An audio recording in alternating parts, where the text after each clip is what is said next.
بسم اللہ الرحمن الرحیم۔ السلام علیکم ورحمۃ اللہ وبرکاتہ۔ اکثر ہمارے پاس میسیج آتے رہتے ہیں اور ان دنوں بھی ایک میسیج آیا ہے کہ شادی میں رکاوٹ ہے اور کوئی بہتر اسباب شادی کے پیدا نہیں ہو رہے۔ تو شادی میں رکاوٹ کے حوالے سے ایک انتہائی مجرب اور آزمودہ وظیفہ ہے۔ یہ ہماری بہنیں بیٹیاں بھی کر سکتی ہیں اور لڑکے بھی کر سکتے ہیں۔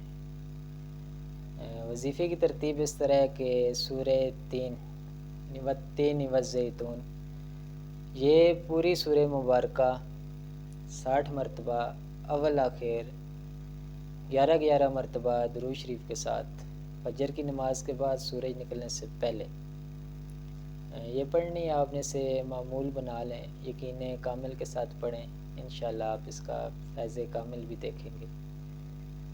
40 دن کے اندر انشاءاللہ اللہ پاک کے فضل سے اس کے رشتے کے بہتر اسباب پیدا ہوں گے۔